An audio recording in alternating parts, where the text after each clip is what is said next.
Mari kita berdoa. Kasih karunia dan damai sejahtera dari Bapa dan dari Anak Tuhan Yesus Kristus menyertai kamu sekalian. Amin. Salam saudaraku. Mari kita mendengarkan firman Tuhan hari ini yang tertulis dalam kitab Kolose 2 ayat yang ke-7. Hendaklah kamu berakar di dalam Dia dan dibangun di atas Dia. Hendaklah kamu bertambah teguh dalam iman yang telah diajarkan kepadamu, dan hendaklah hatimu melimpah dengan syukur. Gabi marurat jala binauliuli mahamu di bagasan ibanan. Tugu marhapur syam obatu naniajar hon tuhamuna. Lumomi mahamu marroha mauliate. Demikianlah firman Tuhan. Saudaraku, di dalam nama Tuhan Yesus Kristus, judul renungan kita hari ini adalah berakar di dalam Dia. Nats ini merupakan nats yang sangat populer bagi kita dan yang sangat gampang untuk dipahami. Karena Paulus menyatakan hendaklah orang Kristen itu berakar, bertumbuh di dalam Tuhan.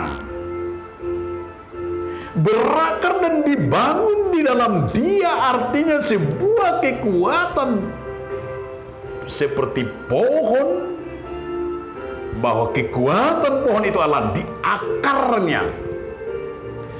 Dan juga pertumbuhannya menentukan keindahannya. Artinya orang yang hidup dan berakar di dalam Tuhan, dia akan semakin kuat dan tidak pernah bisa ditumbangkan oleh dunia ini. Karena ia berakar ke dalam, berakar di dalam firman Tuhan.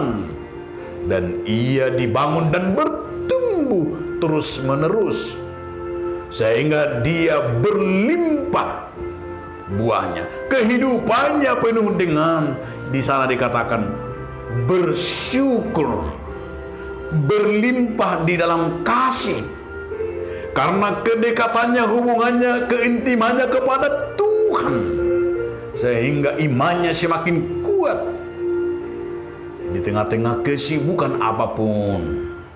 Mari kita semakin menunjukkan kedekatan kita kepada Tuhan, hubungan kita kepada Tuhan, dan ingatlah, Allah akan selalu memenuhi kebutuhan kita, selalu memberikan kekayaan dan kemuliaannya di dalam Kristus kepada kita. Itulah kekayaan kita dan itulah sebagai kekuatan kita. Termasuk saudaraku, di tengah-tengah masa-masa pandemi ini, masa-masa kemelut ini, di sana kita akan terus bertumbuh dan berakar di dalam Dia sambil mengucap syukur. Maka kita tidak pernah kekurangan. Amin. Terima kasih Tuhan telah mengingatkan kami agar kami berakar dan bertumbuh di dalam Tuhan. Amin.